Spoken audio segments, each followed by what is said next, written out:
ಗೃಹಲಕ್ಷ್ಮಿ ಯೋಜನೆಯ ಮತ್ತೊಂದು ಅಪ್ಡೇಟ್ಗೆಲ್ಲರಿಗೂ ಸ್ವಾಗತ. ನಾನು ನಿಮ್ಮ ಪ್ರೀತಿಯ ಶಿವು. ಇವತ್ತಿನ ಒಂದು ವಿಡಿಯೋದಲ್ಲಿ ಗೃಹಲಕ್ಷ್ಮಿ ಯೋಜನೆಯ 14ನೇ ಕಂತಿನ ಹಣಕ್ಕೆ ಸಂಬಂಧಪಟ್ಟಂತೆ ಒಂದು ಭರ್ಜರಿ ಗುಡ್ ನ್ಯೂಸ್ ಬಂದಿದೆ. ಅದರ ಬಗ್ಗೆ ನಾವು ಈ ವಿಡಿಯೋದಲ್ಲಿ ಡೀಟೇಲ್ ಆಗಿ ಡಿಸ್ಕಸ್ ಮಾಡ್ತಾ ಹೋಗೋಣ. ವಿಡಿಯೋವನ್ನ ಸ್ಟಾರ್ಟ್ ಮಾಡ್ತೀನಿ.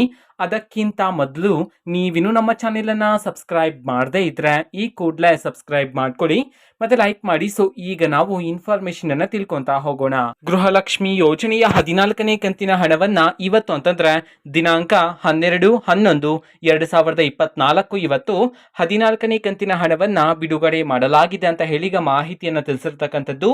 ಸೊ ಇವತ್ತು ಯಾವ ಯಾವ ಜಿಲ್ಲೆಗಳಲ್ಲಿನ ಮಹಿಳೆಯರಿಗಾದ್ರೆ ಗೃಹಲಕ್ಷ್ಮಿ ಯೋಜನೆಯ 14ನೇ ಕಂತಿನ ಹಣವನ್ನ ಬಿಡುಗಡೆ ಮಾಡಲಾಗಿದೆ ಇದನ್ನು ನಾವು ತಿಳ್ಕೊಳ್ಳೋದಾದ್ರೆ ಇವತ್ತು ಕರ್ನಾಟಕದಲ್ಲಿರ್ತಕ್ಕಂತಹ 22 ಜಿಲ್ಲೆಗಳಲ್ಲಿನ ಮಹಿಳೆಯರಿಗಾದ್ರೆ 14ನೇ ಕಂತಿನ ಹಣವನ್ನ ಬಿಡುಗಡೆ ಮಾಡಲಾಗಿದೆ ಅಂತ ಹೇಳಿ ಮಾಹಿತಿಯನ್ನ ತಿಳಿಸಿರ್ತಕ್ಕಂಥದ್ದು.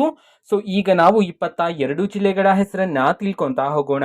ಸೊ ಮೊದಲಿಗೆ ಕೋಲಾರ, ಹಾಸನ, ಮೈಸೂರು, ರಾಯಚೂರು, ಶಿವಮೊಗ್ಗ, ಉಡುಪಿ, ತುಮಕೂರು, ಯಾದಗಿರಿ, ಕೊಪ್ಪಳ, ರಾಮನಗರ, ವಿಜಯಪುರ, ಕಲಬುರಗಿ, ಗದಗ, ದಾವಣಗೆರೆ, ದಕ್ಷಿಣ ಕನ್ನಡ, ಧಾರವಾಡ, ಬಾಗಲಕೋಟೆ, ಬಳ್ಳಾರಿ, ಬೆಳಗಾವಿ, ಚಿಕ್ಕಬಳ್ಳಾಪುರ, ಚಿತ್ರದುರ್ಗ, ಚಾಮರಾಜನಗರ ಈ 22 ಜಿಲ್ಲೆಗಳಲ್ಲಿನ ಮಹಿಳೆಯರಿಗಾದ್ರೆ ಇವತ್ತು ಗೃಹಲಕ್ಷ್ಮಿ ಯೋಜನೆಯ 14ನೇ ಕಂತಿನ ಹಣವನ್ನ ಬಿಡುಗಡೆ ಮಾಡಲಾಗಿದೆ ಅಂತ ಹೇಳಿ ಈಗ ಮಾಹಿತಿಯನ್ನ ತಿಳಿಸಿರ್ತಕ್ಕಂಥದ್ದು.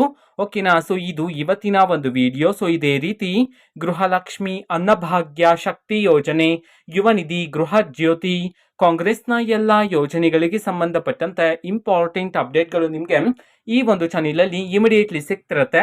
ಅದಕ್ಕೋಸ್ಕರ ನೀವಿನ್ನೂ ನಮ್ಮ ಚಾನೆಲನ್ನು ಸಬ್ಸ್ಕ್ರೈಬ್ ಮಾಡದೇ ಇದ್ರೆ ಈ ಕೂಡಲೇ ಸಬ್ಸ್ಕ್ರೈಬ್ ಮಾಡ್ಕೊಳ್ಳಿ. ಸಬ್ಸ್ಕ್ರೈಬ್ ಮಾಡೋದ್ರ ಮುಖಾಂತರ ನಾನು ಯಾವುದೇ ವಿಡಿಯೋ ಹಾಕಿದ ತಕ್ಷಣ ನಿಮಗೆ ನೋಟಿಫಿಕೇಶನ್ ಸಿಗುತ್ತೆ. ಅದ್ರ ಮುಖಾಂತರ ನೀವು ಬೇಗನೆ ವಿಡಿಯೋವನ್ನ ನೋಡ್ಬೋದಾಗಿರುತ್ತೆ. ಮತ್ತೆ ಆ ವಿಡಿಯೋದಲ್ಲಿ ಇರೋ ಇನ್ಫಾರ್ಮೇಶನ್ ನೀವು ತಿಳ್ಕೊಬೋದಾಗಿರುತ್ತೆ.